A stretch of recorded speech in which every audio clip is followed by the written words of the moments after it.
I'm Matthew Ward from Yada Yada. I'm a teacher at the local high school. I've lived on this property for around 8 years. We had bushfires around us for quite a few months. Didn't think it would come this close.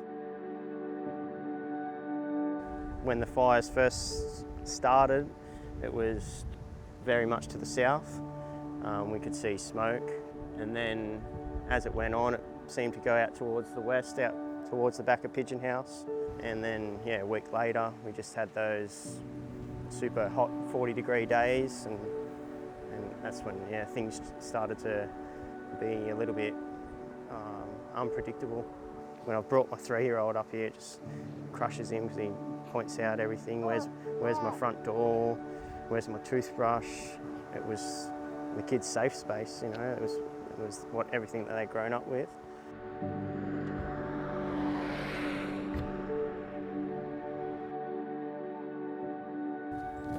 This is where we would normally have parked the car, leading into the house. And on this side of the house, this would have been the bedroom, then the bathroom, then the kitchen, which doesn't seem to be much left of them at the moment.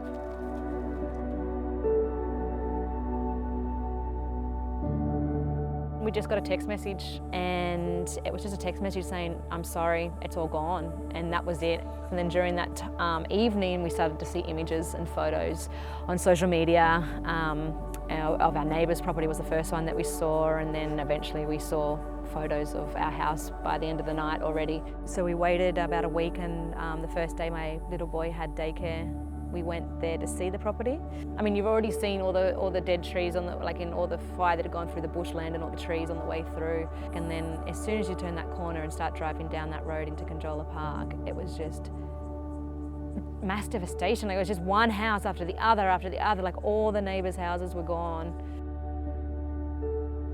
We weren't actually there for the trauma of the evacuation and that, thank goodness, with the boys.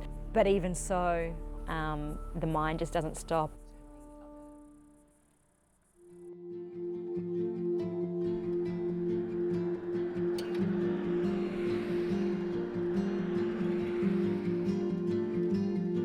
The evacuation centre was set up about the 29th of November.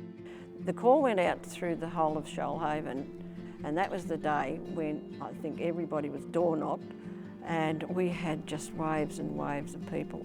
We just lost count in the end, but I think there was a registration like 1,100 people. In some cases, they've left their husbands and some family members to fight, and they have no idea what is happening. So we had mattresses and beds and bedding everywhere along in the hall. Everything that could be done, for the people to make them feel not so threatened, that they felt secure. And we'd sat with a lot of people for a very long time. They were really traumatised. We estimated 2,000 packs of bottled water. Along here, I think it was about 5 high, and it came out to about, say, there, and it was identical at the other end. And along there, again, the same amount. This was a perfect opportunity to build bridges and rapport with people. And at Easter and Christmas, they might visit us. There was a lady at Milton, actually, and she said, "I might see you at church one day, Russ."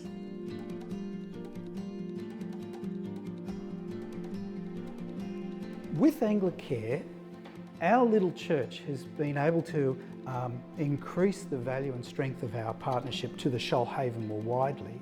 It's not easy to find Neriga people always, because a lot of them just live in the bush and they're sort of in once a day if you're lucky. So what we would do is I would come up the hill and I would leave vouchers and their names on an envelope and behind the bar. And then you would get this amazing text back, very emotive texts. They were such little gifts and they were so appreciative and humbled. We're so grateful that Anglicare have committed to the long partnership rather than just first wave. People say to us, "What do you need?" And my first answer is nothing. And then my next answer is everything. So in about 2 weeks, one of those Anglicare vouchers will be providing a water pump.